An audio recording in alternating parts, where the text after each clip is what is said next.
Mesdames et messieurs, bonjour. Il est 7 heures partout au Bénin. Nous sommes le 20 mars 2026 et c'est vendredi. Vendredi, dernier jour de la semaine. Vendredi, jour de fin de jeûne de nos amis et frères, parents musulmans. Vendredi, jour de célébration du Ramadan. Nous commençons par dire une bonne fête à toute la communauté musulmane du Bénin et d'ailleurs. Merci de rester fidèles au programme de Bénin TV. C'est bel et bien votre émission, la matinale. Bonjour le Bénin qui prend le pouvoir et ce sera jusqu'à 9 h.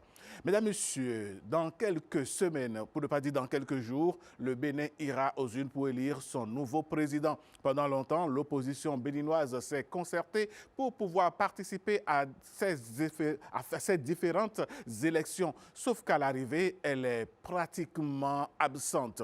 L'opposition béninoise est-elle à la croisée des chemins? Pour en parler, nous recevrons un président de parti politique qui se réclame de l'opposition pour échanger avec lui. Mesdames, Messieurs, est-ce que vous êtes allés dernièrement chez le dentiste?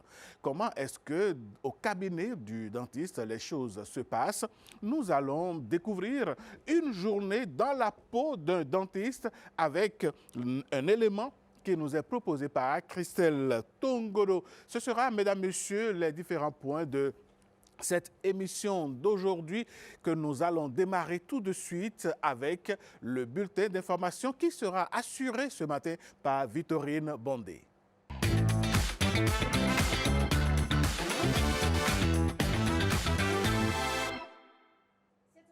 De vous retrouver ce matin encore. Bonjour à toutes, bonjour à tous et bienvenue.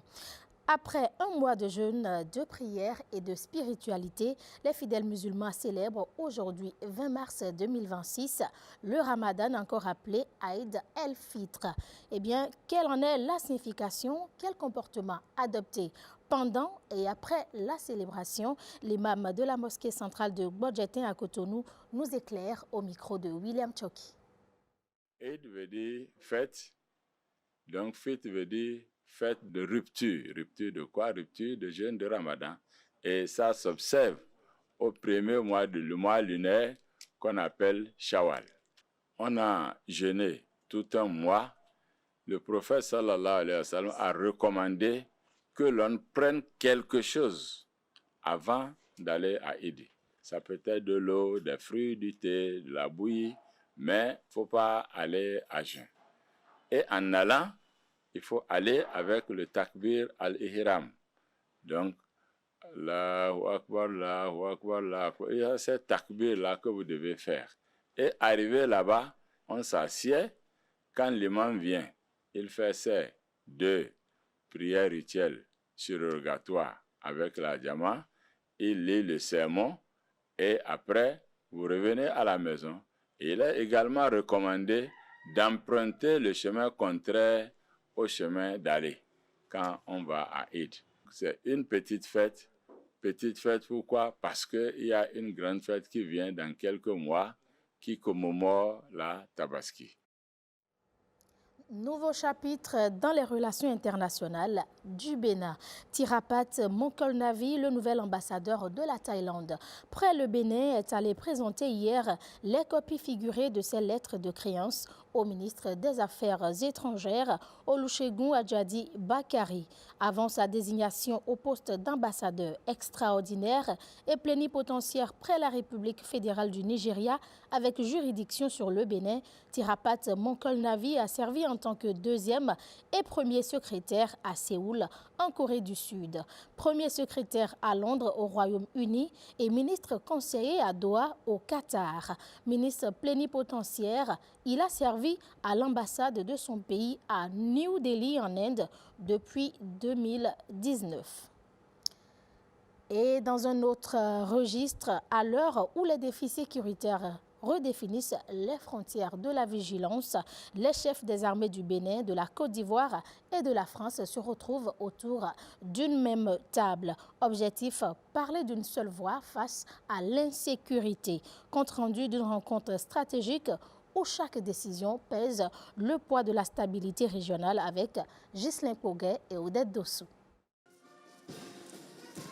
La rencontre de 3 chefs d'état-major des armées, l'ivoirien, le français et le béninois. La France, la Côte d'Ivoire et le Bénin bâtissent un partenariat stratégique pour la sécurité régionale. Les chefs d'état-major de la Task Force 3+, sont à Cotonou pour discuter d'actions concrètes dans le cadre de la sécurisation de la sous-région. Qui dit sécurité dans la sous-région ouest-africaine parle du terrorisme auquel font face ces pays.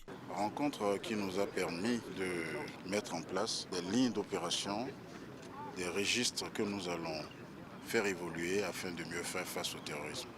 C'est ainsi que nous avons amélioré la formation de nos personnels, de nos forces spéciales, la formation de nos entités d'appui. Et aujourd'hui, en essayant de faire le point, nous avons constaté que c'était une très bonne initiative. Nous avons donc l'intention de continuer sur cette lancée afin de permettre à nos pays de continuer cette opération de salubrité publique afin de dégager les terroristes de notre territoire. Les assises de Cotonou ont permis aux armées des 3 pays, le Bénin, la France et la Côte d'Ivoire, d'avancer sur des dossiers sensibles. Il s'agit du renseignement, il s'agit de la formation de pilotes, formation en termes de renseignement, formation de nos forces spéciales, formation des personnels contre la désinformation qui aujourd'hui fait rage et qui donne l'impression que quelque chose de mauvais se passe entre nous alors que nous ne pensons qu'à nos pays. À la rumeur qui voudrait que les pays réunis à Cotonou soient dans un complot contre d'autres États africains, au nom des chefs d'état-major, celui du Bénin répond. Nous pensons à nos pays, exclusivement à nos pays, nous ne pensons à personne d'autre. À grands pas, des pays africains qui sont confrontés aux réalités du terrorisme nourrissent et font grandir des solutions régionales pour vaincre le terrorisme sur leur territoire. Et si les armées sécurisent les frontières, les citoyens, eux, veillent à la paix au quotidien. À l'approche des échéances électorales, dans les rues, dans les marchés, dans les quartiers, les citoyens prennent la parole et font plus que jamais de la paix une priorité. Entre appel à la responsabilité, au civisme et au vivre ensemble, plusieurs se sont prononcés sur la nécessité de préserver un climat apaisé avant, pendant et après le scrutin. Ils sont au micro de Saint-Tiche, Quincon et Évariste Zomaron. J'aimerais demander à ceux qui se retrouvent dans cette génération d'œuvrer pour la paix, l'unité et d'oublier les clivages, de nous serrer la main, de ne pas regarder les ethnies, les obédiences politiques et de nous unir derrière cette lourde responsabilité générationnelle pour l'avenir de notre nation. Avec le temps, on est en train d'avancer, il y a un peu de développement dans notre pays. Ça nous permet d'avoir plusieurs visites des étrangers dans notre pays. Donc je pense que si on peut aussi garder la ligne comme ça pour avancer, je pense que ça nous va aussi. Quand il y a des élections, il y a des doutes partout, qu'est-ce qui va se passer et autres. C'est pourquoi nous invitons le peuple de sortir massivement pour aller faire le devoir civique. Nous souhaitons une élection paisible, tranquille. On va mobiliser nos parents à sortir massivement pour voter, pour que le taux de participation soit élevé. La jeunesse en particulier, nos femmes, nous devons les sensibiliser. Nos jeunes femmes, nous devons les sensibiliser et les ramener à ne pas saccager les biens publics et surtout ça. Nous parlons culture à présent. Niki, la légendaire cité des cavaliers Bariba, s'apprête à faire dialoguer le passé et le présent. Le parcours rituel de la Gani va connaître une requalification urbaine. L'exécutif a autorisé la contractualisation des travaux en récent conseil des ministres. Cette décision, vous allez le voir, protège bien plus qu'un itinéraire. Elle préserve une mémoire vivante. On en parle avec Falon Kisezounou.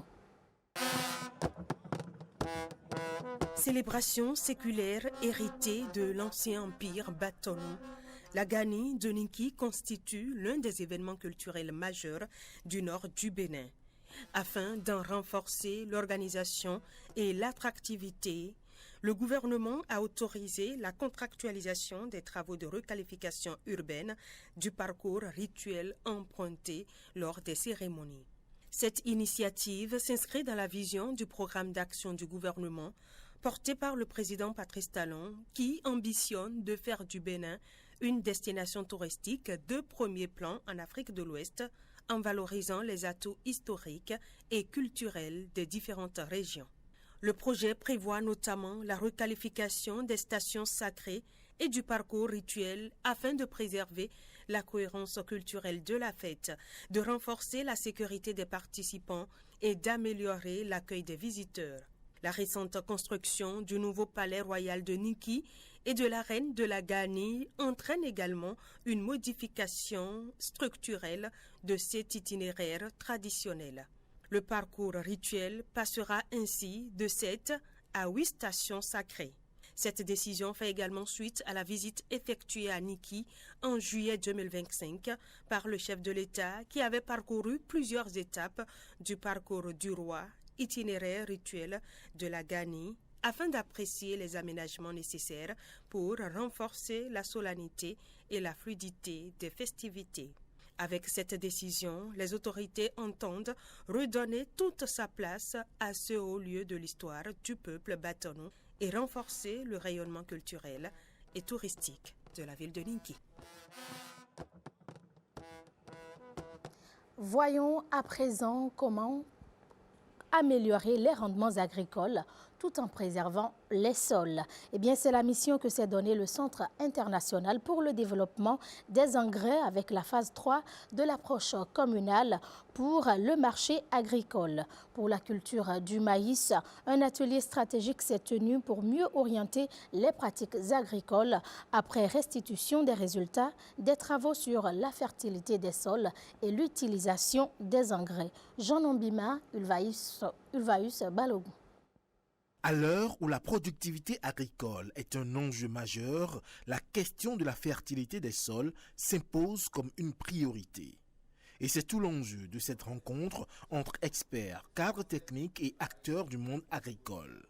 Au cœur de leur discussion, la cartographie de la fertilité des sols et l'actualisation des recommandations d'engrais, notamment pour le maïs. Lorsque nous voulons apporter des engrais au sol pour soutenir la fertilité des sols, il faut bien connaître l'état initial, savoir ce dont le sol a besoin afin de lui apporter les engrais appropriés qui permettront d'avoir une bonne réponse des cultures aux engrais épandus. Face donc à la variabilité des sols, une approche uniforme ne suffit plus. Il faut des recommandations spécifiques adaptées à chaque zone. Ces travaux constituent une avancée majeure pour proposer les formules d'engrais équilibrées, adaptées aux réalités locales et capables d'améliorer durablement les rendements de nos cultures, ou d'optimiser l'utilisation des engrais disponibles en promouvant des pratiques innovantes telles que le microdosage, le mélange avec des engrais, des intrants organiques et l'application raisonnée selon les besoins réels du sol. Au-delà des résultats présentés, cet atelier se veut aussi un cadre de validation collective. Le présent atelier nous offre donc une belle opportunité de partager les résultats scientifiques, de discuter des implications pratiques et de tracer ensemble des perspectives pour une vulgarisation à grande échelle de nouvelles formules équilibrées. Chercheurs, décideurs et praticiens confrontent leurs analyses pour aboutir à des recommandations consensuelles, lesquelles devraient permettre d'améliorer les rendements et de préserver la qualité des sols. En sport, le Bénin s'apprête à entrer en scène en Chine. 5 jeunes athlètes vont défendre les couleurs nationales au championnat du monde junior de Wushu. À quelques jours du départ, la préparation s'intensifie avec un objectif clair, briller et décrocher une qualification pour les Jeux olympiques de la jeunesse Dakar 2026. Blaise Adinko pour le détail. C'est un rendez-vous mondial qui s'annonce décisif pour la jeune garde du Wushu béninois. Direction la Chine et plus précisément au centre olympique Tianjin qui accueille du 23 au 31 mars 2026 la 10e édition des championnats du monde junior de Wushu. Sur le grand tatami international, 5 ambassadeurs béninois vont défendre les couleurs nationales face aux meilleurs talents du monde. Mais c'est une première déjà pour qu'un championnat du monde junior puisse prendre en compte au moins 8 personnes, 8 membres de la délégation. c'est déjà pas mal. Et nous allons tout faire pour hisser très haut le drapeau du Bénin. À quelques jours du départ, la préparation s'intensifie. Au Dojoland, chaque séance compte. Dans une atmosphère studieuse, Osé Koudjega et ses coéquipiers enchaînent les répétitions sous le regard attentif du staff technique. Les enchaînements sont affinés, les automatismes renforcés. Objectif, corriger les dernières imperfections observées lors des derniers championnats d'Afrique en Égypte. Ici, tout est passé au peigne fin, équilibre, précision, coordination. Rien n'est laissé au hasard. On a travaillé chaque jour, sans pause, sans relâche, avec les conseils du coach de la Fédération béninoise. Et grâce à ça, le niveau s'est amélioré. Avec nos coachs, on s'est bien apprêté. Tout ce qu'on a fait, on n'a pas pu faire en Égypte. On a corrigé tout maintenant. On se sent prêt pour aller au championnat mondial. Depuis le retour des championnats d'Afrique, les entraînements continuent pour quand même travailler sur les points sur lesquels on avait quand même failli de l'autre côté. Donc nous sommes vraiment sur une bonne lancée. L'enjeu est de taille. Cette compétition mondiale est également qualificative pour les Jeux olympiques de la jeunesse Dakar 2026. En Taoulou comme en Sanda, les places seront chères. La concurrence s'annonce rude face à des nations déjà bien installées dans la discipline. Donnez le meilleur de vous-même pour faire rayonner le Bénin et pour montrer que le Bénin doit faire partie des nations pour les JOJ de Dakar. Déterminés et ambitieux, les jeunes guépards et amazones affûtent les armes. Ils rêvent de briller, de décrocher une qualification et surtout de hisser haut le drapeau béninois. C'est la fin de ce bulletin d'information. Merci de nous avoir suivis. Bon début de week-end à chacun et surtout bonne fête de Ramadan à toute la communauté musulmane. Merci à vous, ma chère Victorine Bondé. Bonne fête à vous aussi. Hein. Merci. Tout le monde qui fête aujourd'hui. C'est ça. Allez, merci beaucoup. Bonne journée. Merci pareil à vous, mesdames, messieurs. On va enchaîner avec la rubrique Instant politique. Aujourd'hui, nous parlerons du monde de l'opposition et de la présidentielle.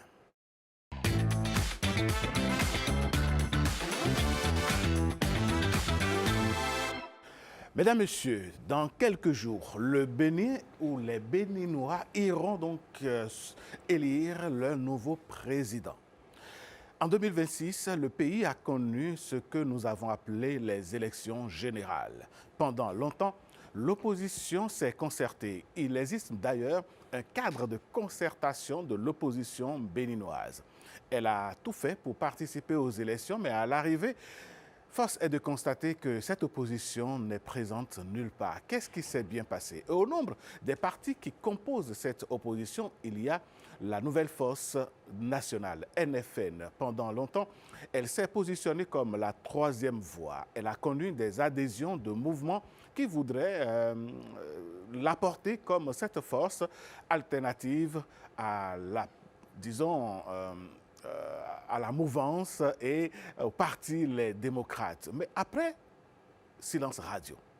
Qu'est-ce qui s'est bien passé pour qu'entre-temps, l'on n'ait plus aucun écho du parti NFN? Ce matin, nous recevons justement son président pour répondre à nos questions. Monsieur Avagnon, bonjour. Bonjour, cher ami. Bienvenue sur ce plateau. Merci, un très beau plateau. Merci.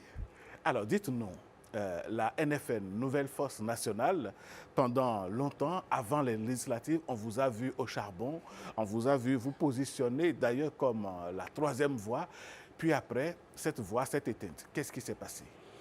D'abord, permettez-moi de souhaiter une très belle fête à la communauté musulmane qui aujourd'hui fête la fête de Ramadan. Et je prie Dieu que toutes leurs prières pendant ces 30 jours soient favorables individuellement pour eux et collectivement pour tous les Béninois.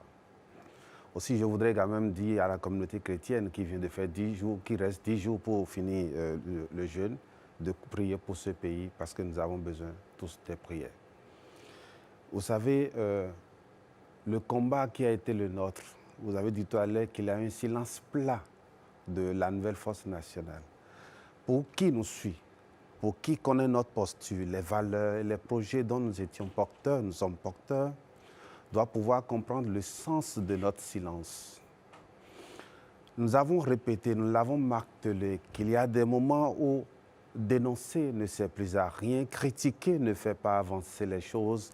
Il faut agir, il faut travailler, afin que les Béninois puissent voir leurs conditions de vie changer, améliorer à travers les gouvernances. Et le 2026 était, j'ai dit bien était, un grand rendez-vous pour que cette alternative puisse parvenir. Nous avons fait le combat. Vous avez parlé du cadre de concertation.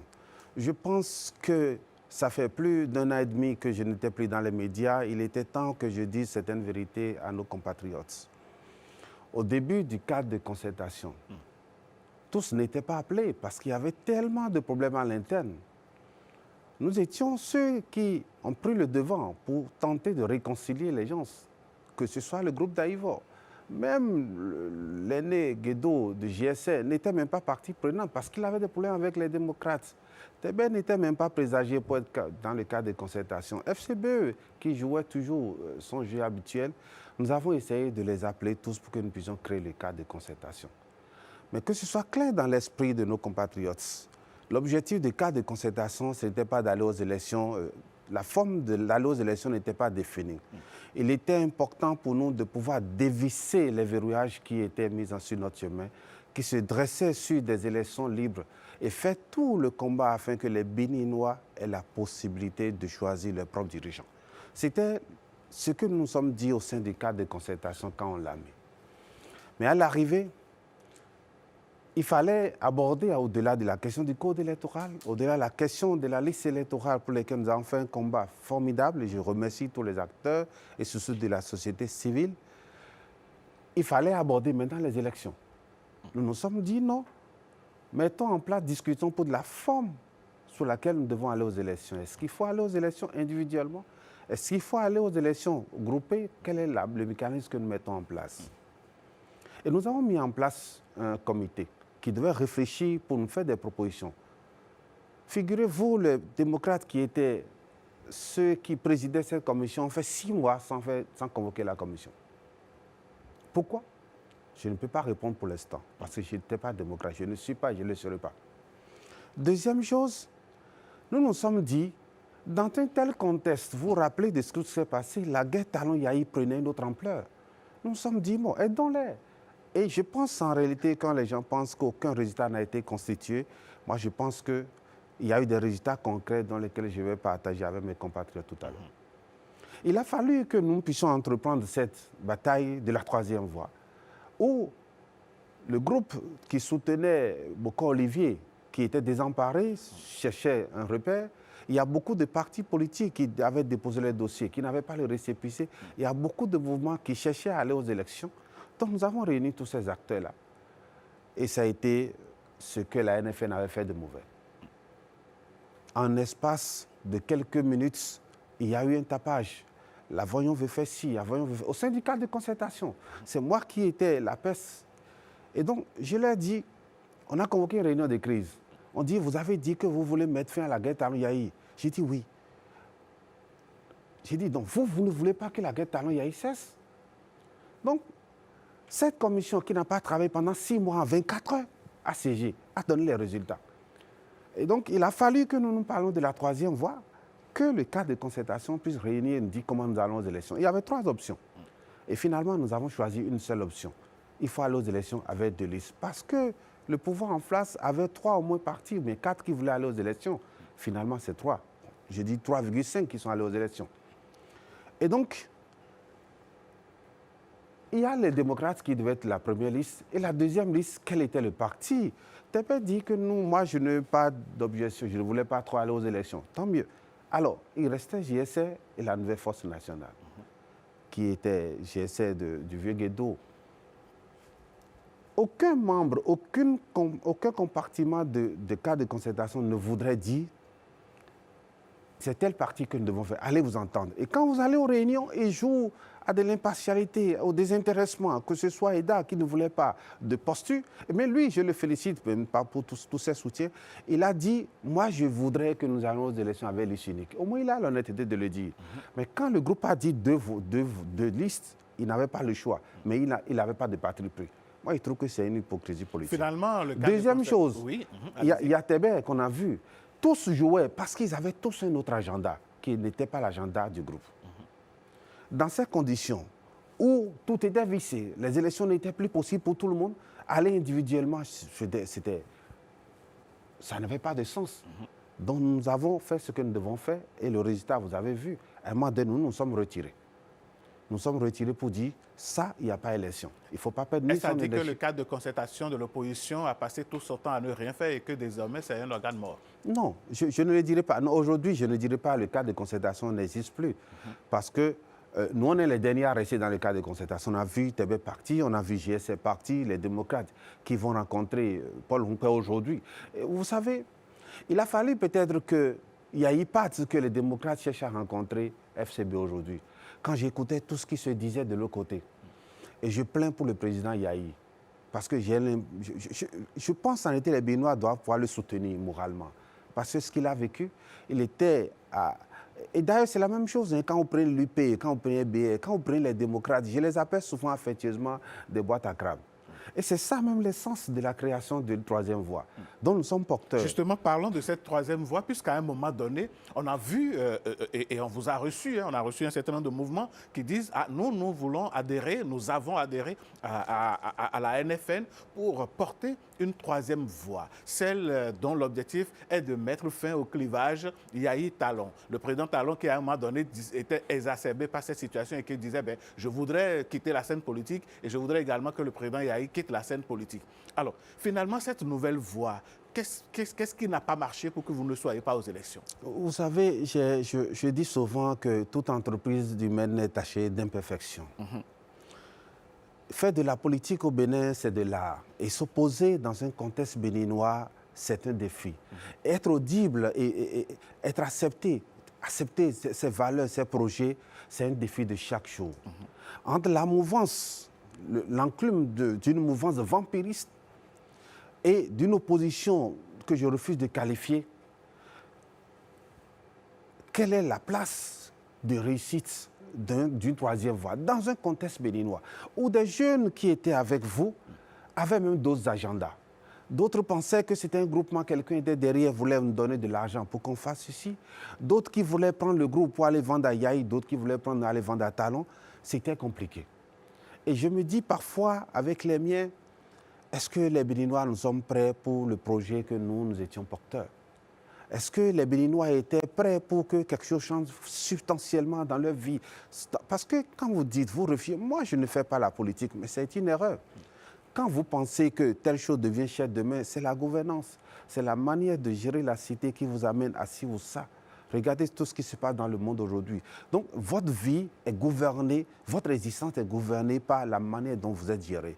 Et donc ce n'est pas une question de non, je ne fais pas la politique. Des jeunes qui n'ont aucune valeur politique, qui veulent faire troisième voie avec nous. Nous avons eu le temps de les découvrir, de savoir qu'ils n'étaient pas prêts pour ça. Et dans ces conditions, quand vous êtes la plupart, je voudrais féliciter un monsieur particulièrement. Il s'appelle Adoncan Simon. Il a été constant. C'était le président du parti qu'on appelle, j'ai oublié le nom de son parti. Il a été constant de tout ce que nous sommes dit jusqu'à la fin. Mais par contre, il y a d'autres, hein, mais par contre, je ne vais pas citer de nom ici. Franchement, je pense qu'ils n'ont qu'à aller chercher à faire d'autres choses que de la politique. Et j'ai l'habitude de dire aux jeunes, quand vous voulez faire la politique, dans nos pays ailleurs, la politique est un métier. Non, au Bénin, en Afrique, la politique ne peut pas être un métier. Il y a des gens qui ne font rien et qui ne veulent que faire de la politique. Moi, je travaille quelque part, j'ai un revenu. Et la politique, c'est, je voudrais mettre en réalité mon expertise, mon expérience en tant que jeune au service de mon peuple à travers des valeurs que je défends. Alors, M. Avognon, nous sommes à quelques semaines de la présidentielle. Dans cette fièvre-là, votre parti, la Nouvelle Force Nationale, voudrait bien se faire entendre. Dites-nous, dites aux Béninois ce matin, est-ce que vous avez opéré un choix entre les deux duos candidats en lice? Non, je veux être clair. J'ai été toujours atypique dans mes prises de position. C'est vrai qu'il y a beaucoup voudraient savoir quelle est notre poursuite depuis un certain temps. On ne vous entend pas. Est-ce que c'est les déboires avec la justice qui fait que vous... Non, ça fait des mois avant cette affaire de justice que je ne suis plus, je ne venais plus dans les médias. Ça fait aujourd'hui peut-être 14 mois, non 16 mois exactement, que je ne suis plus venu dans les médias. Mais en tant que formation politique, à la veille des élections, il était important, même si nous n'arrivons pas à aller aux élections, de pouvoir nous prononcer, dire aux Béninois qu'est-ce que nous faisons par rapport à ces élections. Vous dites 2 duos, non, je voudrais dire 1,5 duo, sinon 1 duo. Je veux être très clair, hein, moi je ne ferai pas langue de bois. Et par rapport à ces élections, si, dans un premier temps, je voulais rappeler quelque chose avant de répondre à la question. Oui, allez-y. Vous savez, on a l'impression qu'on a échoué, que l'opposition n'a rien fait, que la nouvelle force nationale a mené un combat dans le vide. Je ne pense pas. Observez simplement, depuis 2017-2018 que nous avons commencé ce combat, ce que nous chantons surtout, c'est le renouvellement de la classe politique. Aujourd'hui, que ce soit le candidat de l'opposition, mon jeune frère Renoir Bodjo, et que ce soit Wadaï Romiat, c'est les 2 candidats sérieux que j'ai vus, c'était rien que de la quarantaine. En 2020, 2021, 2016, personne ne pouvait imaginer qu'une quarantaine pouvait être portée par enfin, je ne refuse pas les qualifier, ces acteurs politiques pour être les candidats aux élections présidentielles. Nous l'avons chanté, même si le résultat constitué n'est pas en notre faveur, je pense que c'est une première victoire de la nouvelle force nationale. Même si par rapport aux élections communales, il y a des jeunes qui sont d'aujourd'hui maires, des jeunes qui, la plupart, ne méritent pas parce que c'est des gens qui sont, comme l'a dit le président Talon, les jeunes qui ont des valeurs, les acteurs qui ont des valeurs ne sont pas des soumis. Ce sont seuls les soumis qui sont parvenus à être maires, à l'exception de quelques-uns. Il y a le maire d'Abomey que j'apprécie bien. Et donc, c'est dit que nous n'avons pas échoué. Nous avons influencé une dynamique que d'autres acteurs, d'autres groupes qui ne sont pas de notre chapelle politique ont dû porter pour avoir l'écho du peuple béninois. Alors aujourd'hui, où les élections s'annoncent, nous avions un projet de société qui est sur notre site qu'on appelle « Mettre le Bénin au travail ». Tout le monde dit, si nous ne travaillons pas, les choses ne changeront pas. Personne ne viendra changer chez nous ici. Et puisqu'il y avait pratiquement un seul duo, enfin, il y avait M. Wadaï Romiat qui était candidat, parce que l'autre, même s'il gagne les élections, si tous les Béninois décident demain qu'il est élu, lui-même fera une déclaration pour dire qu'il n'a pas gagné les élections. Non, et pour moi, non, c'est mon opinion. Oui, je suis d'accord. C'est mon opinion et je l'assume. Mais dites-nous, qu'est-ce qui vous permet, qu'est-ce qui fonde cette opinion-là? Comment pouvez-vous affirmer que même si demain Paul Ronquet, puisque c'est de lui qu'il s'agit, il y a 2 duos aujourd'hui, s'il devient président demain, il ne va pas pouvoir assumer? Non, vous savez, cette question, je parie que chaque Béninois qui nous regarde aujourd'hui a une réponse à ça et ça ne viendra pas certainement de ma bouche. J'ai mon opinion, je ne veux pas dire ça ici. Pour moi, il était important parce qu'on nous a empêchés d'aller aux élections. Est-ce qu'il faut croiser les bras ou bien demander aux Béninois de descendre dans les rues? Non, je ne pense pas que c'est le moment, c'est ce qui le Bénin. Moi, je n'ai que seul passeport, je n'ai que seule la nation Bénin.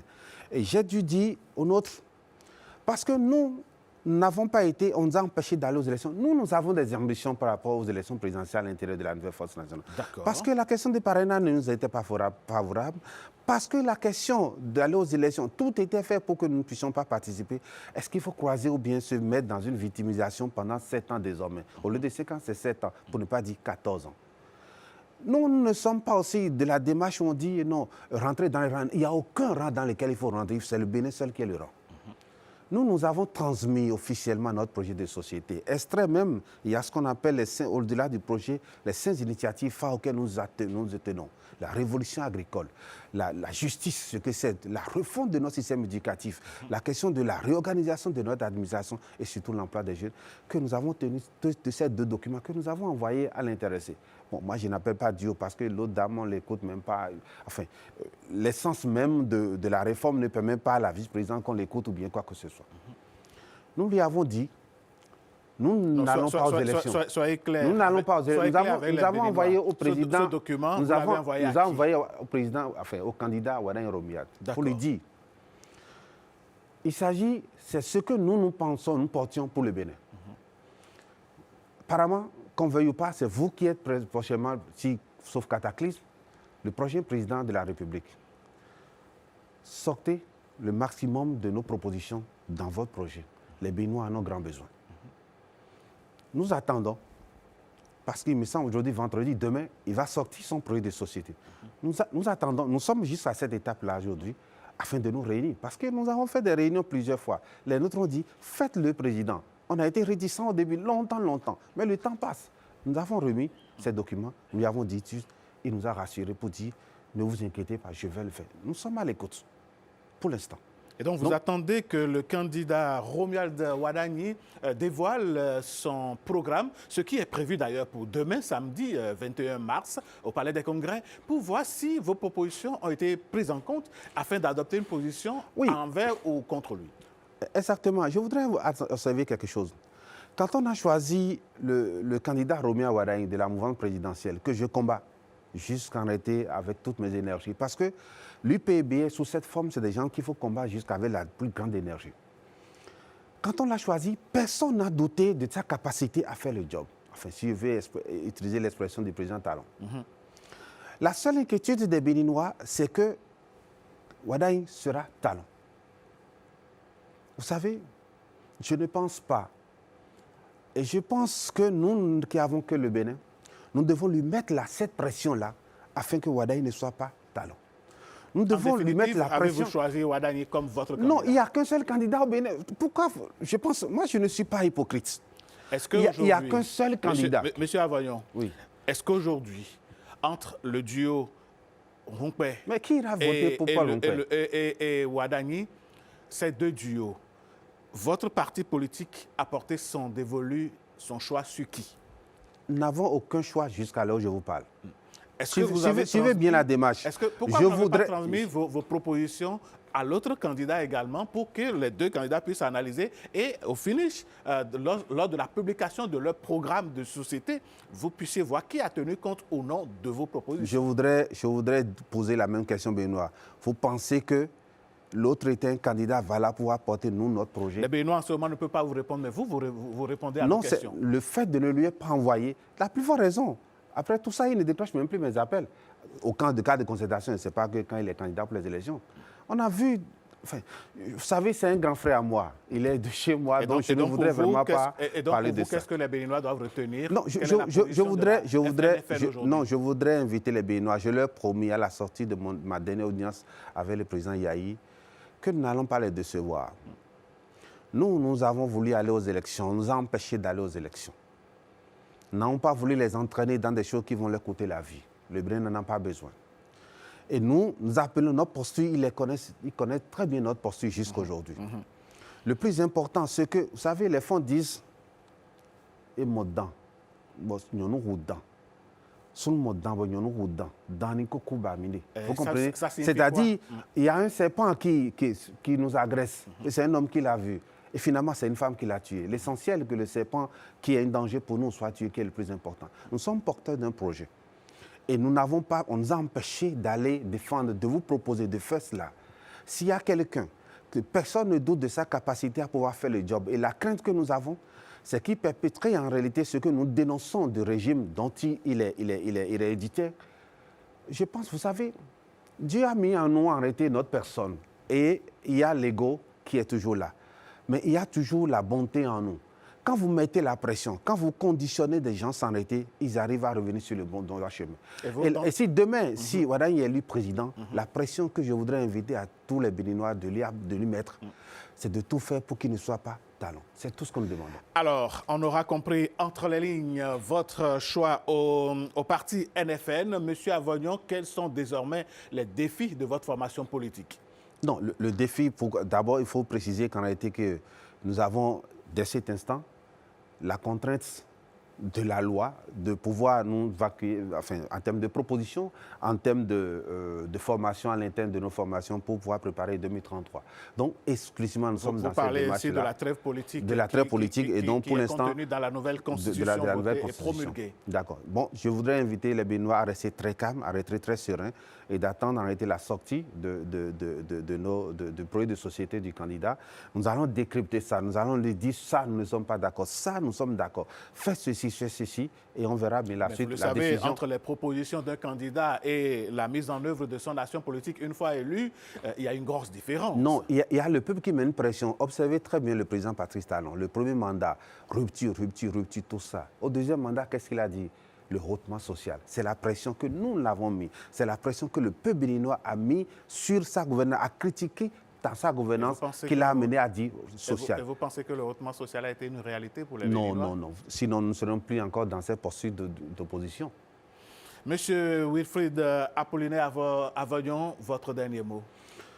Je voudrais humblement dire deux choses. La première, si le candidat Romia Waraim m'écoute, qu'il sache en réalité que personne ne doute de sa capacité à être président de la République. Seuls les gens sont inquiets parce qu'ils pensent qu'il sera le talent bis. Et moi, je pense en un fils de ce Bénin, en un fils peut-être d'un père que je connais très bien, il a sa personne, il voudra aimer plus les Béninois, comme le dit le clergé, il voudra bien aimer les Béninois plus que le Bénin.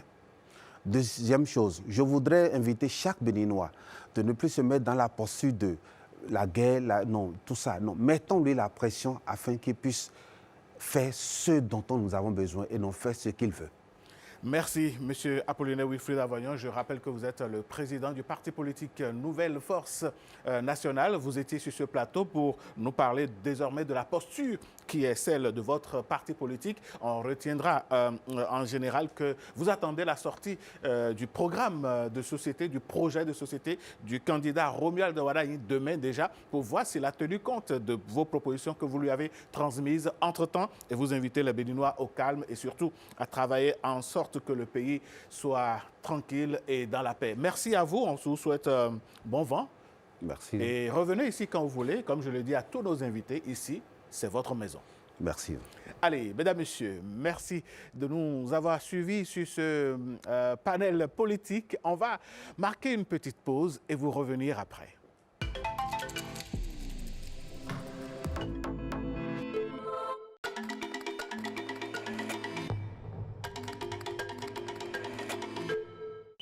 La signature. Si quelqu'un va rentrer en bon sens, le coureur, il sait que la route est balisée totalement.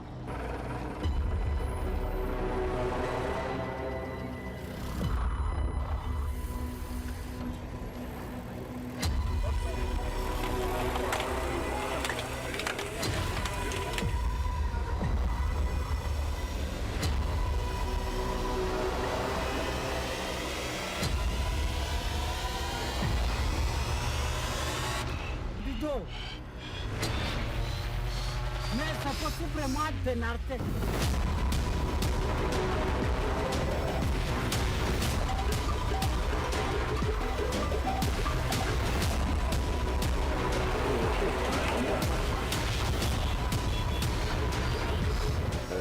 Vous êtes seul sur votre vélo, vous devez pédaler. Si vous ne pédalez pas, vous faites dépasser.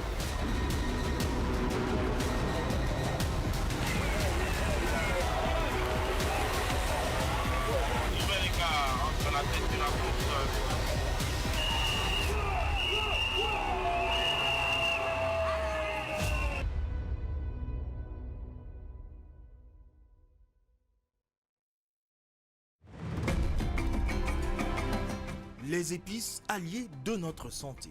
Les épices, ce ne sont pas seulement des saveurs. Elles participent aussi à la protection de notre santé. Consommer régulièrement des épices, c'est faire du bien à son corps. Le curcuma, par exemple, est reconnu pour ses capacités à détoxiquer notre organisme et participe à son bon fonctionnement. Le gingembre, quant à lui, aide à la digestion et soutient les défenses naturelles du corps. Les substances contenues dans le gingembre aideront à améliorer le métabolisme. La cannelle peut contribuer à une meilleure régulation du sucre dans le sang, surtout lorsqu'elle est consommée avec modération. Le poivre noir, quant à lui, facilite la digestion et aide l'organisme à mieux utiliser certains nutriments. Qu'en est-il alors de l'ail et de l'oignon? Ils sont largement utilisés dans notre alimentation traditionnelle. Ils participent à la protection du cœur, aident à lutter contre certaines infections et renforcent l'immunité. Comment alors bien utiliser les épices? D'abord, les consommer crus ou légèrement cuites et puis éviter les cuissons longues qui détruisent leurs bienfaits. En résumé, les épices ne servent pas seulement à relever le goût des plats, elles soutiennent la digestion, renforcent le corps et participent à une alimentation saine. Ceci est un message de l'Agence nationale de l'alimentation et de la nutrition. ANAN, comprendre pour agir en faveur de la nutrition.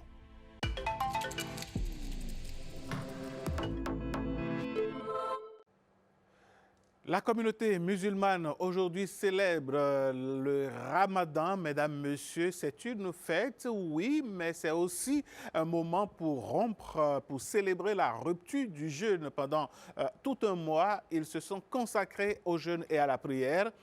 Comment est-ce que l'on aborde la fête de Ramadan? Quelles sont, disons, les valeurs que cette fête-là porte? Nous allons en parler avec notre invité que nous installons.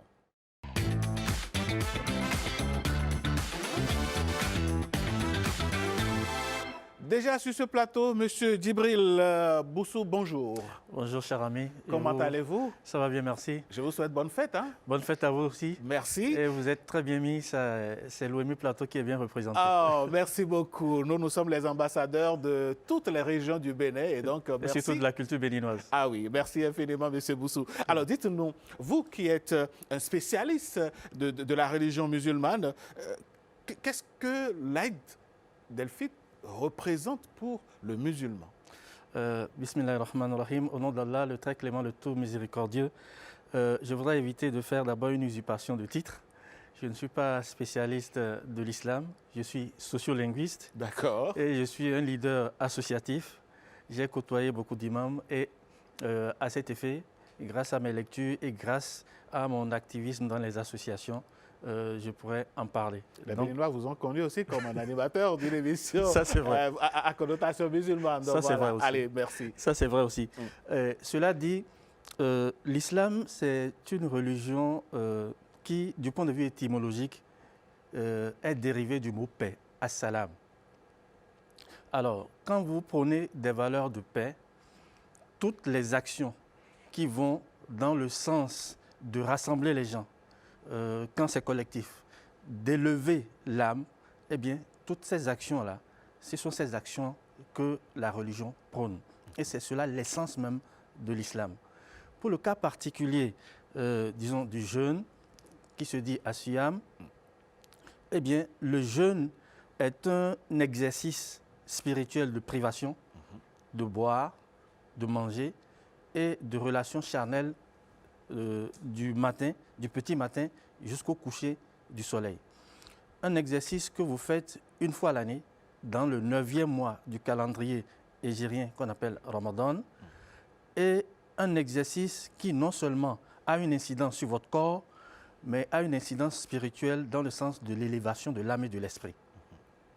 Quand vous avez fini cela, un peu comme si vous avez fait la vidange à votre véhicule, vous êtes requinqué. Vous respirez mieux, votre corps est mieux oxygéné, vos cellules s'en portent mieux. Et quand vous sortez de là, ce qu'il faut éviter surtout, c'est de remettre en cause tout le système qui a été mis en place parce que vous allez affronter 11 autres mois. Avant de revenir à comment ne pas retomber dans les travers, comment est-ce que le fidèle musulman pourrait aborder cette journée du Ramadan? Alors, aborder cette journée du Ramadan dans la tradition prophétique, le prophète sallallahu alayhi wa sallam nous a appris certains éléments pour aborder, disons, l'Aïd al-Fitr. Cette fête-là s'appelle Aïd al-Fitr ou bien fête du Ramadan. Alors, la première des choses, c'est ce qu'on appelle les azkars, l'évocation et le rappel de Dieu. Quand vous avez rempli les conditions, vous avez rempli les conditions d'hygiène. Avant de sortir de la maison, on fait ce qu'on appelle la grande ablution. La petite ablution, c'est celle qui consiste à faire ces petites toilettes-là pour faire les 5 prières quotidiennes. Mais quand il s'agit des grands événements, on veut aller à la grande prière, on fait ce qu'on appelle la grande ablution. C'est un lavage complet du corps, et disons, les musulmans savent comment cela se fait. Quand vous avez rempli ces conditions d'hygiène, vous sortez de la maison en famille. Bon, évidemment, pour ceux qui sont célibataires, bon, ils ont aussi une famille quand même. Tout à fait. Alors, vous sortez en famille et vous faites le zikr, c'est-à-dire l'évocation et le rappel de Dieu. Ça se fait Allahu Akbar, Allahu Akbar, Allahu Akbar. La ilaha illallah, Wallahu Akbar, Allahu Akbar, Walillahil hamd. Ce qui signifie en français, Dieu est le plus grand, Dieu est le plus grand, Dieu est le plus grand. Il n'y a pas de divinité à part Allah, il n'y a pas de divinité à part Allah, toutes les louanges à Allah. Donc c'est cela que vous répétez en allant sur les lieux de la prière. Vous le faites soit individuellement, soit de manière collective, ou bien dans le silence, chacun selon sa convenance. Et dans la tradition prophétique, le prophète sallallahu alayhi wa sallam a recommandé, si vous allez sur le lieu de prière, vous prenez par un chemin et au retour, vous prenez par un autre chemin. Quelle est la sagesse qu'il y a derrière cela? C'est que en allant au lieu de prière, vous êtes dans la compagnie des anges.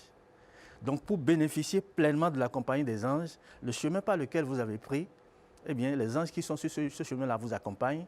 Vous prenez par un autre chemin, ces anges-là vous accompagnent. Donc, vous faites le plein, disons, d'énergie spirituelle. Le plein angélique. Exactement. D'accord. Alors, maintenant, sur les lieux de l'Aïd al-Fitr, dès que vous arrivez là, vous vous asseyez et vous continuez justement cette évocation-là. Vous-même individuellement, vous n'avez pas de prière à faire. Vous vous asseyez et vous ne faites que ces évocations-là dont j'ai parlé tout à l'heure. Oui. Et vous attendez maintenant l'arrivée de l'imam. Quand l'imam arrive, il salue tout le monde, il s'installe et il fait collectivement, il dirige la prière de l'Aïd al-Fitr qui dure en moyenne 5 minutes. Oui. Quand il finit, le point d'orgue justement de la fête, c'est le discours qu'il tient justement à la communauté. Il insiste sur 2 ou 3 choses. La première des choses, c'est les remerciements. On a commencé le mois de Ramadan, on est en train de le finir. Sur le parcours, il y en a qui ont eu des sorties de route. J'en ai connu. Il y en a qui, avant Ramadan, à quelques encablures, Dieu les a rappelés à lui. Ce n'est pas parce qu'ils n'avaient pas de mérite, c'est parce que c'était dans leur destin. Donc, je voudrais avoir une pieuse pensée pour ces personnes-là. Il y a des personnes qui, en plein Ramadan, nous ont aussi quittés. Ils ont fait une sortie de route aussi. La volonté de Dieu. J'en ai connu aussi qui ont eu un accident comme ça. Donc, paix à leur âme. Il y en a qui ont été éprouvés aussi. Je connais un frère qui, à 2 jours de ce mois, a perdu sa maman, par exemple. C'est une épreuve. Alors, des gens ont connu des épreuves. Vous n'en avez peut-être pas commis, pas parce que vous êtes le plus fort, mais parce que Dieu en a décidé ainsi. Alors, donc l'imam insiste sur le fait qu'il faut remercier Dieu. Et remercier Dieu, la formule que l'on utilise, la meilleure, c'est « Alhamdulillah ». Donc, on dit remerciement à Dieu. Donc, l'imam, le premier point sur lequel il insiste dans son sermon, on appelle ça khutbah, c'est remerciement à Dieu. Parce que ce n'est pas par notre mérite que nous sommes là. C'est pas la grâce de Dieu. C'est pas la grâce de Dieu. La deuxième chose, il insiste pour que, eh bien, le pli qu'on a pris pendant le mois de Ramadan, là, qu'on ne le remette pas en cause par certains actes que nous posons. D'accord? Pendant Ramadan, vous vous êtes privé de manger et de boire. Il y a certaines choses dont vous vous êtes privé. Il ne faut pas que le jour de la fête, vous retombiez là-dessus. Il se dit, je dis bien il se dit, que par exemple, que c'est certains musulmans qui remplissent les bars. Je dis, il se dit. Je suis... On n'en a aucune preuve. On n'en a aucune preuve. Je suis sociolinguiste, j'observe et j'entends. Bon, si c'est le cas, et que vraiment les bars, à partir d'aujourd'hui, ne désemplissent pas, et que c'est nos coreligionnaires qui sont les plus gros clients, ils ne feront que confirmer. C'est un fait de société. Oui, c'est un fait de société. On ne va pas aborder ça, mais il y a quand même une dichotomie. Comment se fait-il que ces lieux-là désemplissent au moment où il faut se rapprocher? C'est quand même curieux. C'est tout de même curieux. Bon, alors, ça peut faire l'objet peut-être d'une étude. Pourquoi pas? Pourquoi pas? On va solliciter les sociologues pour aller voir sur ce terrain. Voilà. D'accord. Donc, l'imam insiste sur le fait qu'il ne faut pas remettre en cause, disons, tous ces sacrifices qu'on a eu à faire par nos comportements. L'imam insiste sur le fait que certaines valeurs que nous avons cultivées au cours de ce mois, les valeurs de partage, quand vous avez à manger et que vous avez été sensible, parce que si le voisin à côté se plaint souvent qu'il n'a pas à manger, vous ne pouvez pas comprendre. Mais le mois de Ramadan vous a permis de comprendre parce que vous vous êtes privé de manger, de boire, sur une certaine durée, en moyenne 7 à 8 heures par jour. Vous avez l'occasion de goûter, ressentir ce que ça fait d'avoir faim. Exactement. Donc vous serez plus sensible, disons, aux doléances, aux requêtes du voisin qui par moment vous sollicite et vous n'allez pas faire la sourde oreille. Parce que si lui vous sollicite, c'est Dieu qui vous parle et vous ne faites pas attention. Parce que quand Dieu veut vous parler, il passe par des êtres humains comme vous pour vous parler. Mais si vous êtes sourd, eh bien, Dieu, à certains moments aussi, va, entre griffes, vous tirer les oreilles. Donc, l'imam insiste sur cet aspect-là. Et troisième chose, l'imam prie. Il prie pour les différentes familles, il prie, disons, pour la nation. Et en ce moment, vous n'êtes pas sans savoir qu'il y a des Béninois qui sont, disons, à la Mecque, parce que c'est au cours de ce mois de Ramadan, surtout la période des 10 derniers jours, qu'il y a ce qu'on appelle la Umrah. C'est le petit pèlerinage. Généralement, c'est facultatif. Ceux qui en ont les moyens, ils vont.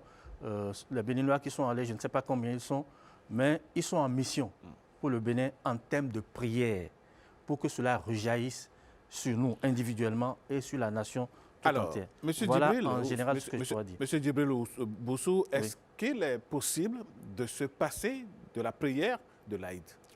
Ah non, de se passer, sauf, parce qu'il y a toujours des exceptions, sauf cas de maladie, sauf cas de contrainte que je ne peux pas connaître.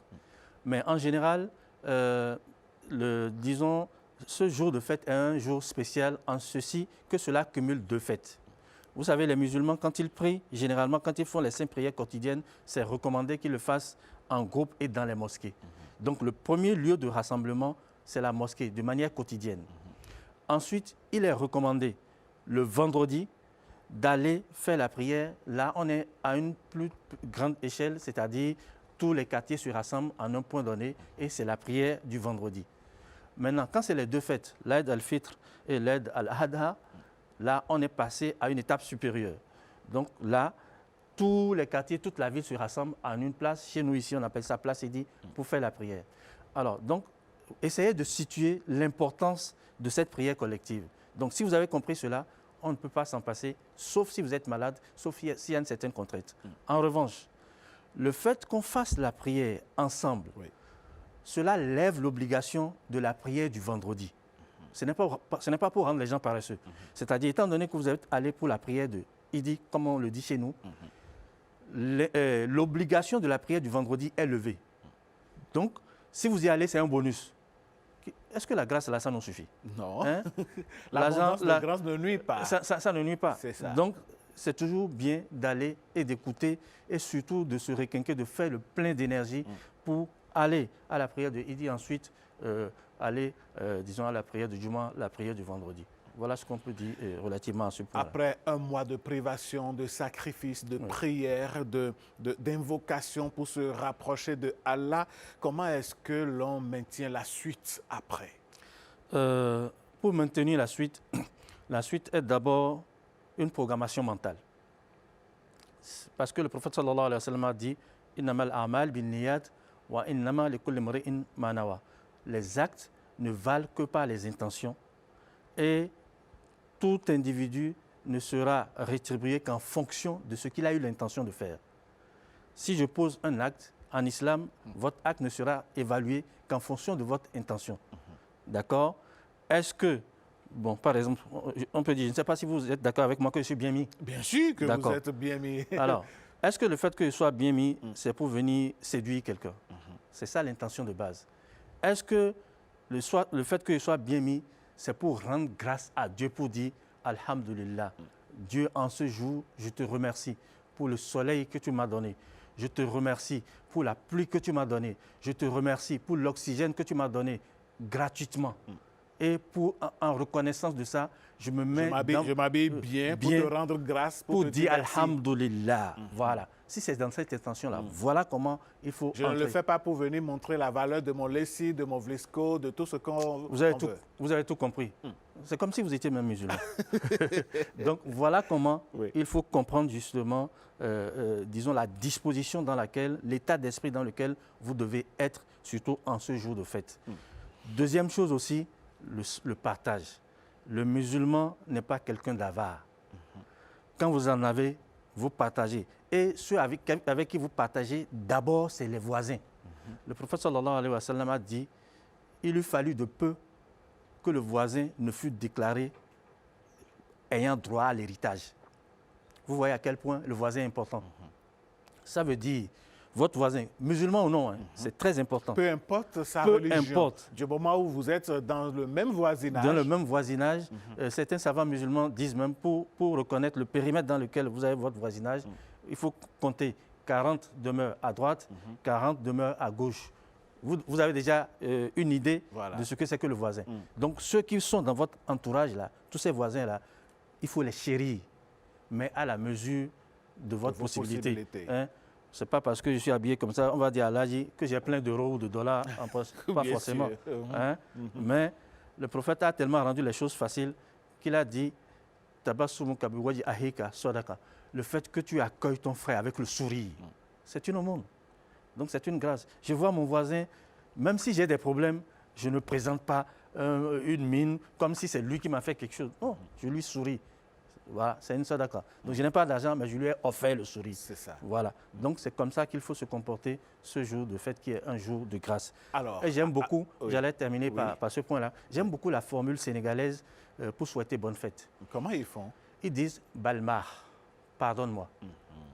Ils se disent ça. Même à quelqu'un que tu ne connais pas, tu dis Balmar, pardonne-moi. Ça veut dire quoi? C'est si profond qu'on ne sait jamais. Peut-être que par omission ou action, je t'ai blessé sans le savoir.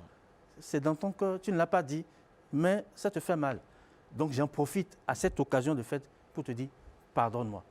Donc c'est la formule là. Je trouve que c'est une très très belle formule. Je suis un peu sénégalais de cœur aussi.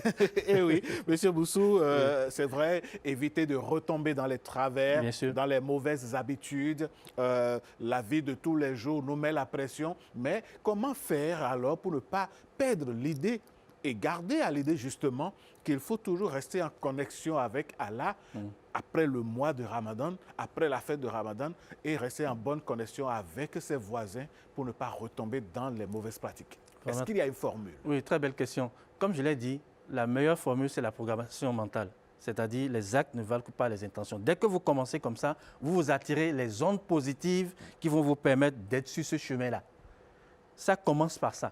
C'est exactement en mathématiques, on nous apprenait en terminale qu'il faut définir le domaine de définition. Voilà. D'accord? Quand bien même vous avez trouvé la solution, le professeur de mathématiques, quand vous n'avez pas trouvé le domaine de définition, il va même jusqu'à vous donner 0. Nous, on a souffert de ça. Parce qu'on ne comprenait pas. Voilà, on vous retranche des points. C'est la même chose. Le domaine de définition, là, c'est, disons, l'état d'esprit, la programmation mentale que vous avez pour ne pas retomber dans les travers. Mais si déjà vous vous dites, bon, ok, cette privation-là, on en a fini, bon, évidemment, vous commencez mal. Donc, c'est très important de se... Ensuite, c'est faire un effort, d'accord? Le plus important, ce n'est pas d'aller à la vitesse grand V. L'essentiel, c'est l'arrivée. Si votre un pas après l'autre. Oui, un pas après l'autre. Si vous avez le rythme de la tortue, alhamdulillah. Si vous avez le rythme du lièvre, alhamdulillah. Et si vous avez la force du guépard? Ah ben allez-y. Allez-y. Bel exemple pour rendre hommage à nos guépards. Donc, chacun selon son rythme. Ce n'est pas parce que j'ai le plus grand turban que forcément je suis le plus pieux. Peut-être qu'il y a quelqu'un qui est un haillon, mais qui, du point de vue spirituel, est beaucoup plus pieux que moi. Donc, le plus important, chacun y va selon son rythme.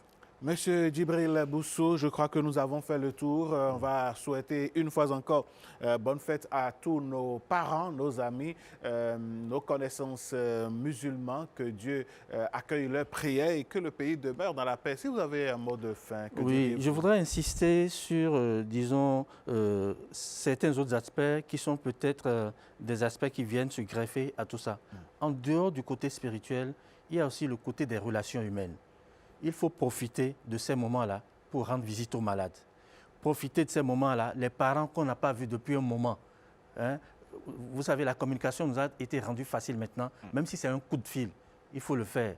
Si vous étiez en rancune avec un parent, appelez-le. Vraiment, même si ce n'est pas vous qui êtes en faute, appelez-le, je te demande pardon. Donc, il faut s'attirer les ondes positives. Ensuite, la régularité à la mosquée. Pendant Ramadan, les mosquées étaient bondées de monde, ça débordait même.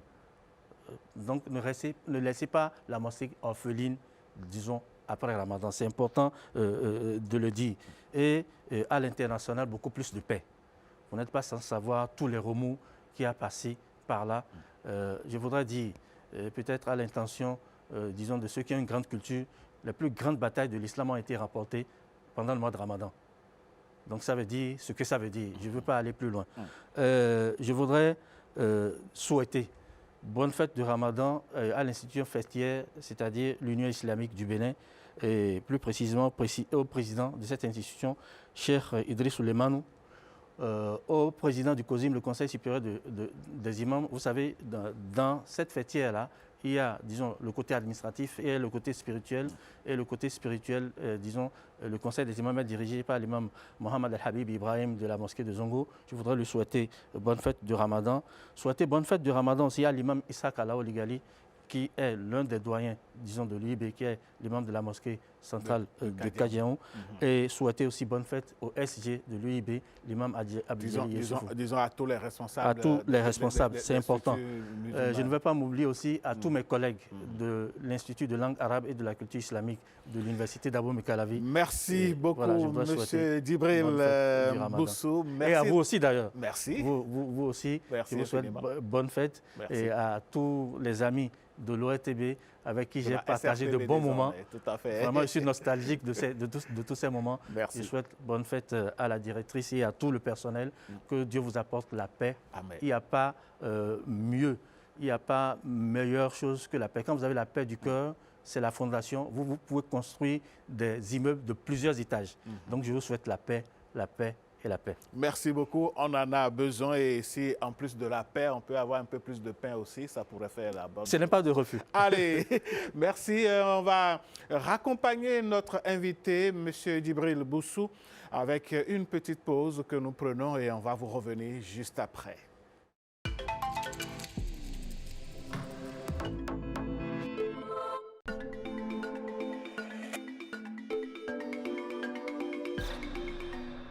Avec mon certificat d'enregistrement au cadastre CEC, je dispose d'une preuve officielle qui protège mes droits sur ma parcelle. Grâce au certificat d'enregistrement au cadastre CEC, de nombreuses opportunités s'offrent à moi pour plus de sécurité et plus de tranquillité. Prouver légalement la propriété présumée de ma parcelle. Connaître mon numéro unique parcellaire, NUP, vendre légalement ma parcelle, même sans titre foncier, obtenir un crédit auprès des institutions financières, éviter les ventes frauduleuses de ma parcelle, louer ma parcelle en toute sécurité. Pour toute information complémentaire, rapproche-toi du service du cadastre de la mairie ou appelle mon CEC, la garantie de la sécurité de mes droits fonciers. Le programme 20 000 logements sociaux et économiques est désormais une réalité. Il est enfin possible pour chaque Béninois ou non d'acquérir un logement moderne, adapté et abordable. Bien plus qu'un simple projet immobilier proposant des logements avec un séjour spacieux, 3 chambres confortables, une cuisine fonctionnelle et des sanitaires modernes, ce programme offre un véritable cadre de vie avec des pistes cyclables, des espaces verts, des aires de jeu pour le bonheur des plus jeunes et la convivialité entre familles. Tous les logements du programme sont conçus selon une typologie F4. Si vous êtes éligible, optez pour une villa sociale pratique et confortable avec un séjour, 3 chambres à coucher, une cuisine et une salle d'eau. Sinon, choisissez parmi l'un des 3 types d'appartements économiques avec toujours un séjour, 3 chambres à coucher, une cuisine, 2 salles d'eau, une buanderie et un balcon. Ou alors, notre top produit, une villa plus grande et plus spacieuse avec un séjour, 3 chambres dont une parentale avec salle d'eau attenante, une deuxième salle d'eau, une cuisine, une arrière-cour, une chambre de service et un garage. En location achat avec des mensualités étalées sur 25 ans selon le type de logement choisi, en achat au comptant ou en location simple pour appartements économiques. Les villas sociales sont exclusivement réservées aux fonctionnaires de l'État béninois sous condition d'éligibilité. Quant aux logements économiques, ils sont ouverts à tous sans distinction de nationalité.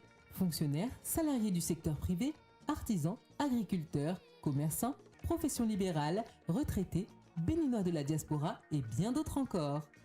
Retenez bien, le programme 20 000 logements offre à toutes ces cibles résidant au Bénin ou de toute autre nationalité l'option privilégiée de la location achat sur une durée de 25 ans pour les logements économiques. Dès que vous êtes attributaire de votre logement, vous n'avez qu'à payer 1 mois de caution et votre première mensualité et vous recevrez vos clés. Payez ensuite vos mensualités avec possibilité de lever l'option d'achat à tout moment. Vous devenez ainsi propriétaire avec des mensualités à partir de 97 000 francs CFA pour un logement social. Pour tout savoir sur le programme, les logements disponibles, les conditions d'accès et les étapes pour devenir propriétaire, consultez la plateforme programmelogement.bj pour réserver votre logement en un clic. Le programme 20 000 logements, c'est l'assurance du confort moderne accessible à tous.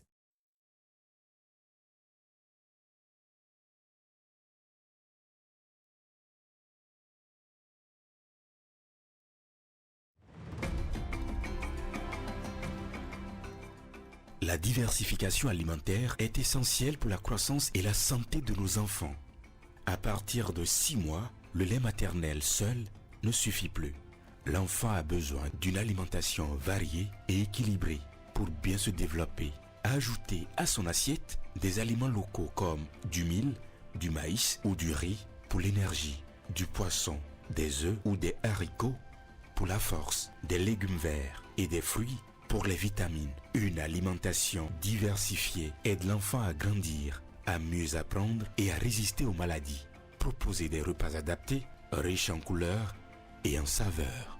Avec une bonne diversification alimentaire, nous donnons à nos enfants les bases d'une vie saine et prospère. Ceci est un message de l'Agence nationale de l'alimentation et de la nutrition. ANAN. Comprendre pour agir en faveur de la nutrition.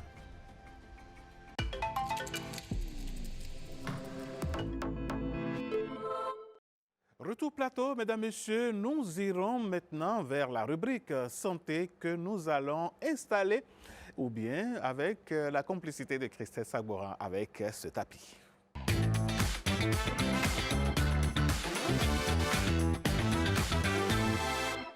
Mesdames, messieurs, c'est quand la dernière fois que vous vous êtes rendu chez le dentiste? Comment est-ce que vous l'avez vu travailler? Quels étaient ses va-et-vient? Quelles étaient les activités? Comment est-ce qu'il accueillait ses clients? Quels soins leur prodiguait-il? Une journée dans la peau d'un dentiste. Voici la visite au cabinet avec Christelle Tongolo. Mesdames, Messieurs, bonjour. Nos dents parlent, mais nous n'écoutons pas souvent leurs signaux. Malheureusement, beaucoup de personnes consultent tardivement lorsque la douleur se fait sentir. Aujourd'hui, nous allons à la rencontre de Sidonie qui nous montre un peu sa routine d'hygiène bucco-dentaire.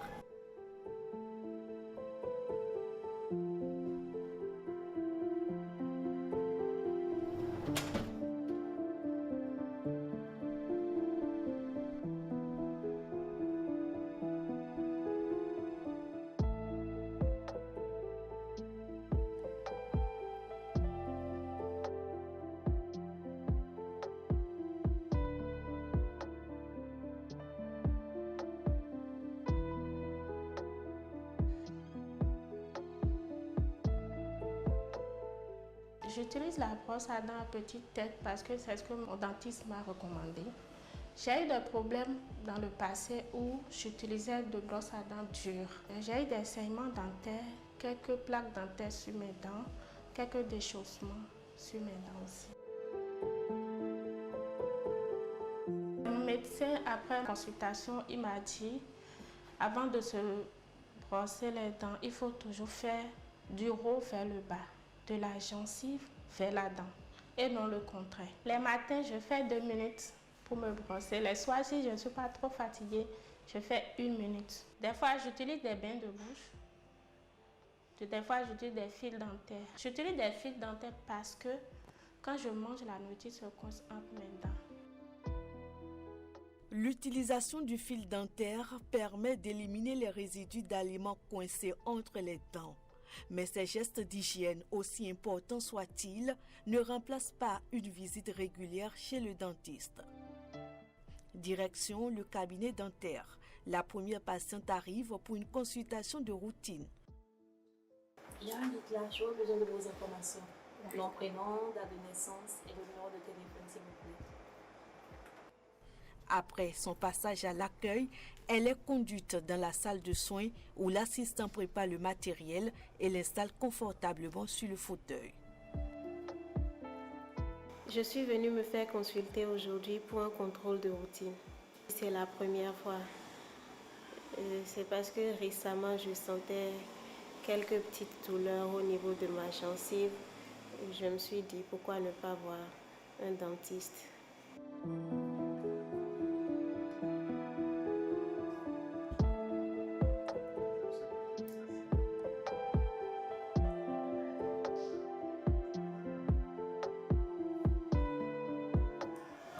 y a une petite infection au niveau de la gencive, c'est ça qui explique le saignement. Ça veut dire que même si vous brossez,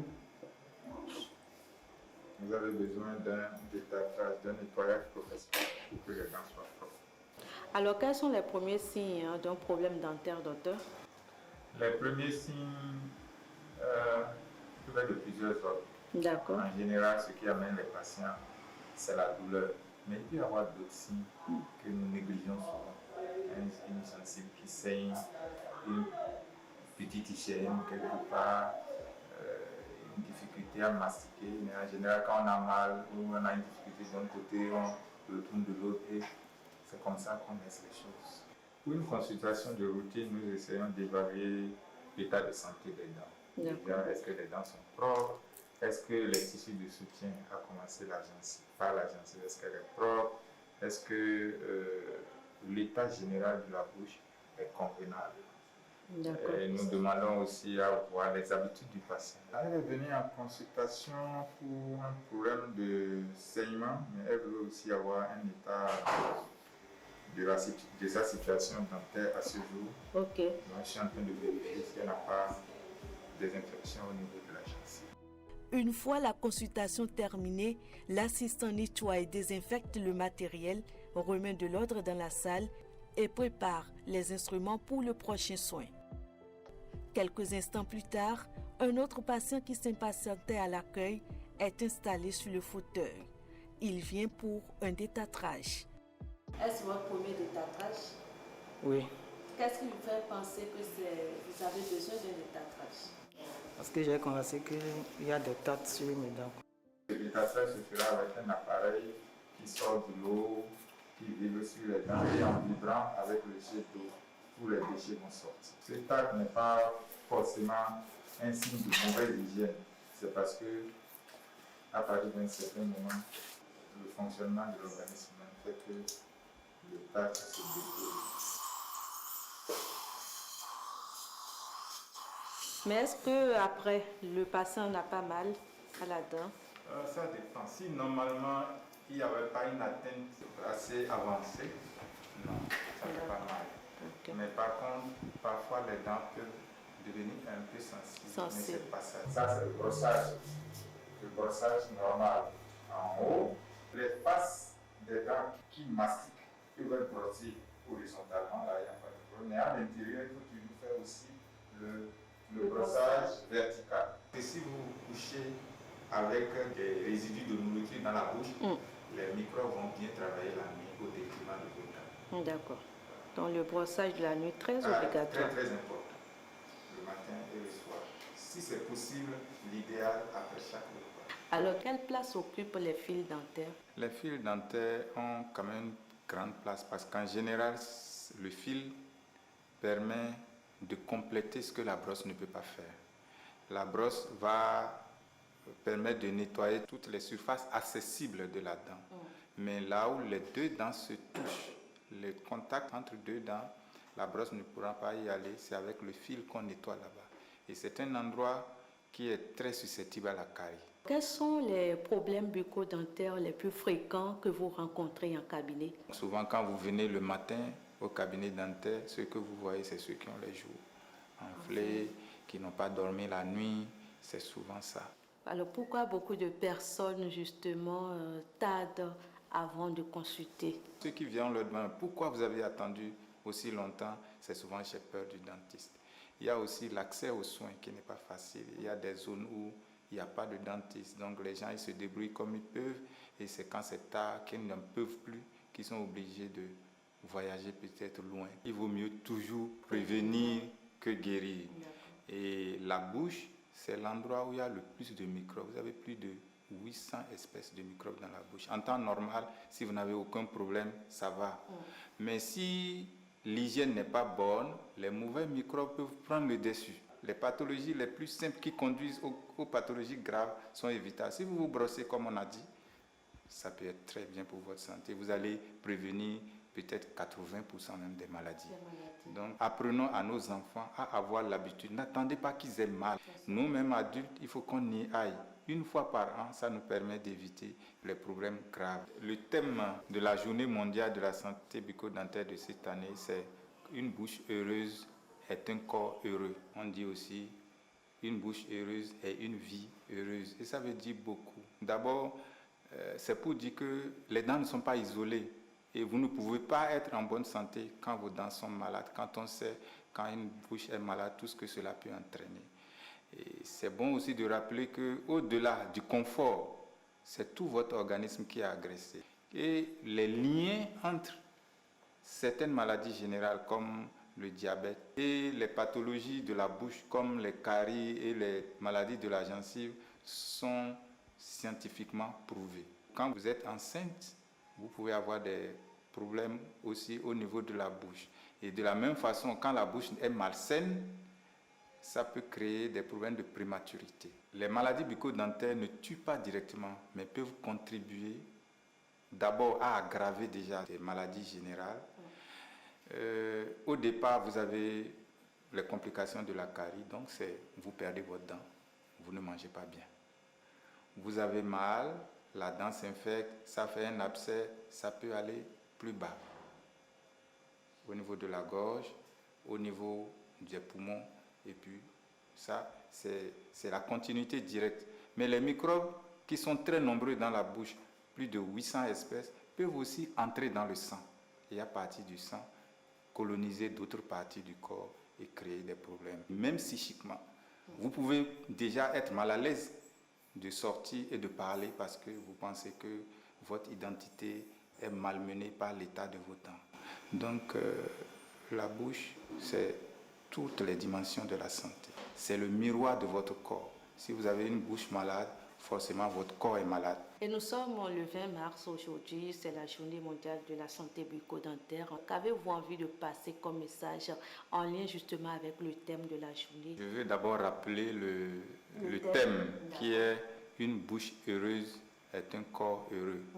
On dit aussi « Une bouche heureuse est une vie heureuse ». Autrement dit, la dent n'est pas isolée. La dent, c'est votre bouche, j'allais dire, c'est beaucoup de fonctions. Vous communiquez avec votre bouche, vous mangez avec votre bouche, c'est même un élément d'identité. Et un autre aspect qu'on ne sait pas, c'est que les dents permettent de gérer le stress. Donc quand vous n'avez pas les dents et que votre bouche est en mauvais état, c'est que tout votre corps est affecté, même psychiquement. Vous pouvez déjà être mal à l'aise. La plupart des maladies de la bouche sont évitables avec des gestes simples. Il faut se brosser les dents régulièrement, au mieux après chaque repas, sinon au moins 2 fois par jour. Et le brossage du soir est très important. Utilisez le fil interdentaire pour compléter l'action de la brosse. Il faut aller chez le dentiste qui connaît mieux les problèmes dentaires pour avoir des conseils. Malheureusement, nous ne sommes pas toujours très prompts à faire les soins préventifs, mais c'est très important. Apprenons à nos enfants à aller chez le dentiste, à se faire voir tôt. Dès qu'un enfant a déjà une dent, il est bon pour aller chez le dentiste. Tout simplement. S'il a une dent, il est apte pour aller chez le dentiste. Il faut déjà qu'on le voie. Ça permet de prévenir. Même les mauvais alignements dentaires sont des sources de maladies. Parce que quand les dents sont mal alignées, vous ne pouvez pas bien les brosser. Une bouche heureuse, un corps heureux. Pour garder le sourire, il faut prendre soin de sa bouche au quotidien. Merci à Christelle Tongodo pour ce bel élément. Et oui, journée mondiale de la dent, voilà, on peut le dire ainsi. Vous avez désormais tous les éléments qu'il vous faut et puis prenez le rendez-vous avec un dentiste, faites le tour et pourquoi pas, vous vous en porterez certainement bien. Alors, aujourd'hui, c'est la fête. Oui, ça, on le dit, on le sait. Et quand on fait la fête, la nourriture n'est jamais loin. D'ailleurs, que vaudrait une fête sans nourriture? Et si on veut faire une belle fête, et si on décidait de tabler un peu sur les repas de chez nous pour accentuer notre identité culinaire? Mesdames, Messieurs, en ce jour de Ramadan, dans le Bénin en mouvement, nous vous proposons de visiter ou de revisiter les plats de chez nous, les repas copieux de chez nous. C'est un élément que nous propose Ghislaine Adimi dans cette rubrique.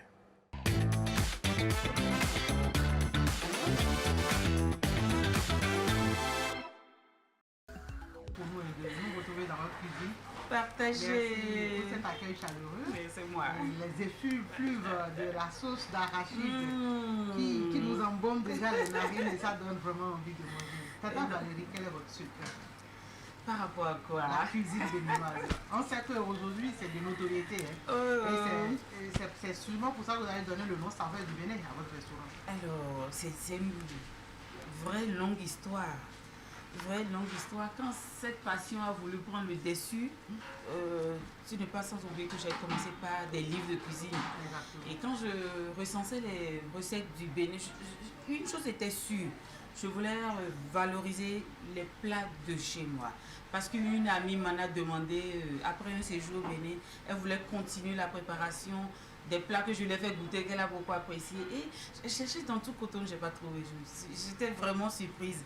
Et une idée a fait tic dans ma tête, pourquoi ne pas le faire? Donc j'ai commencé par recenser les plats de chez nous. Mais après l'avoir fait, quel nom donner au livre? J'ai réfléchi, cuisine du Bénin, gastronomie du Bénin, les recettes du Bénin, et je sais d'où saveur a émergé parmi toutes ces idées-là. Donc, et après les livres que j'ai fait l'ENA normalement, j'ai travaillé quelques 2-3 années, mais j'ai voulu que ma passion prenne le dessus. Donc, après les livres, il va falloir ouvrir un restaurant et vivre de ça. J'avais voulu donner, puisque je suis de Savalou, et la sauce Chayo, la sauce Kioyo, pour bien parler le mari. Sauce arachide, c'est ma spécialité. J'ai voulu donner le Chayo. Mais quand une amie, non pas une amie, un ami, il est graphiste, mais il me dit non, mais garde le même titre, Saveur du Bénin, que tu as donné au livre. Donc, le nom Saveur du Bénin est parti des livres jusqu'au restaurant. Quand on parle de Saveur du Bénin aujourd'hui, comme vous êtes une professionnelle du domaine, on doit faire un répertoire des mets typiquement béninois. Quels sont les noms qu'on retrouve? Donc pour parler de la gastronomie béninoise dans l'ensemble, je quitte la Liborie pour le Borgou. Dans la Liborie, on peut parler de Mon Rabourou. Mon Rabourou, c'est la pâte de riz. Mon Rabourou. Mon, c'est riz. Oui. Rabourou, c'est la pâte. Donc la pâte de riz. Beaucoup consommée, que ce soit les Allemands, les Dindis, même les Bariba aussi à Kandi, Paracourt, le Mon Rabourou est consommé. Et je parlais du nord de Alibori, Borgou. On va parler du Wassa-Wassa. Le Wassa-Wassa est consommé au nord, dans l'extrême nord, c'est-à-dire Alibori, Borgou, et même dans la Donga et la Takora aussi. Ils ont ces plats en commun. Il y a le Wache. Wachi, c'est le atassi chez nous, aussi Bénin, riz avec soupçon de haricot. Donc je disais, il y a Mon Rabourou, il y a Wassa-Wassa, il y a Wache, il y a Lignon Pilé. Donc je suis en train de descendre. C'est ça. Je suis en train de descendre. Lignon Pilé, on en a en commun le nord Bénin, les deux nord et le centre Bénin a en commun ce plat-là. Il n'y a que les sauces qui font la différence. Au nord Bénin, pour manger Lignon Pilé, il faut le consommer avec du ciment, de la sauce arachide. La sauce claire aussi. Oui, sauce claire aussi. Il y a le kof et il y a le kobsa au nord du Bénin. Mais quand vous venez vraiment dans le centre, c'est-à-dire Savé, Savalou, Dassa, il y a la sauce arachide, mais ce n'est pas vraiment fait de la même manière. Il y a le kioyo, le chayo, il y a le obeaozi, c'est toujours sauce arachide, mais c'est différent. Okay. Elle a dit, dans Savalou, au nord, on fait notre sauce arachide avec l'arachide grillé. Mais à Dassa, par exemple, ils font l'arachide avec l'arachide toute crue. Crue comme ça. Donc, vraiment, c'est un délice. Alors, très bon. Alors, quand on descend un peu dans le zoo, on a le manignan, le mentindien, un peu verre vert, la recette, mais le plat qui émerge beaucoup, c'est le bigot. Bigot, c'est du gari et le beignet d'arachide, mais pas croustillant, le mou. La galette d'arachide, mais très molle, quoi. Pas les bédouins, mais trop lourd. On le retire en même temps pour faire un mélange. Le bigot s'apparente un peu au galifoto. Galifoto qu'on fait chez les Minans avec soit du hata, donc beignet de haricots, ou encore de l'omelette simplement. Et quand on vient dans le littoral atlantique, on a le Rwesodja. Cotonou est pauvre en gastronomie et ça je ne cache pas. C'est ça d'ailleurs, mais s'il faut parler de plats typiquement au sud Bénin, dans le littoral, on a le atoutou, ce que les Pédas mangent souvent. Quand on va un peu vers Ouida, l'Atlantique, on a le feijoada, un plat hérité de nos parents qui sont partis en esclavage. On a aussi, alors là, on ne va pas oublier le monokoufo avec le bon dacouin et le fétrique beaumont. On ne faut pas oublier les porto-noviens, ils vont me crucifier.